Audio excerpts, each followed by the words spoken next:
सख्त मोहब्बत की मशक करें। एक कामयाब और बामकसद जिंदगी का राज खुद पर काबू पाना है। नज़्म ज़ब्त हमें वो काम करने देता है जो हमें करने चाहिए, चाहे हमारा दिल न करे।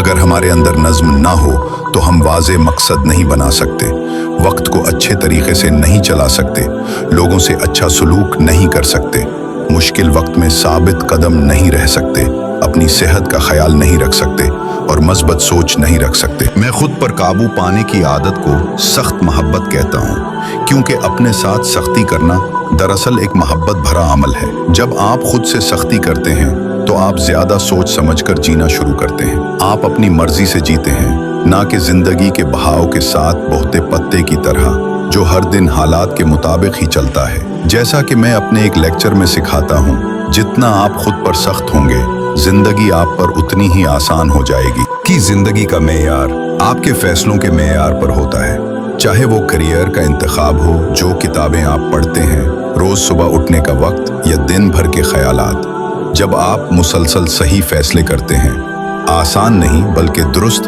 तो आप अपनी जिंदगी का कंट्रोल वापस ले लेते हैं। मुअस्सिर और खुशहाल लोग हमेशा आसान या आरामदेह काम नहीं करते, वो अपने दिल की सुनते हैं और समझदारी से फैसला करते हैं।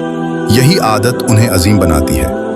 कामयाब शख्स वो होता है जो वो काम करता है जो नाकाम लोग करना पसंद नहीं करते। मुसन्निफ और मुफक्किरीन किरे ने कहा, कामयाब लोग भी वो काम पसंद नहीं करते, लेकिन वो अपनी नापसंद को अपने मकसद की ताकत के आगे झुका देते हैं। 19वीं सदी के अंग्रेज मुसन्निफ थॉमस हेनरी हिक्सले ने भी इसी तरह की बात कही। शायद तालीम का सबसे कीमती फायदा ये है कि इंसान खुद को वो काम करने पर मजबूर कर ले जो उसे करना होता है, जब वो करना जरूरी हो, चाहे दिल करे या ना करे। वो कोई और अरस्तु ने इसी बात को एक और अंदाज में यूं बयान किया, जो कुछ हम सीखते हैं वो करके ही सीखते हैं। जैसे लोग इमारतें बनाकर मेमार बनते हैं और साज बजाकर मूसीकार बनते हैं, इसी तरह अच्छे काम करके हम नेक बन जाते हैं, खुद पर काबू पाकर हम बाज़ब्त बन जाते हैं और बहादुरी वाले काम करके हम बहादुर बन जाते हैं।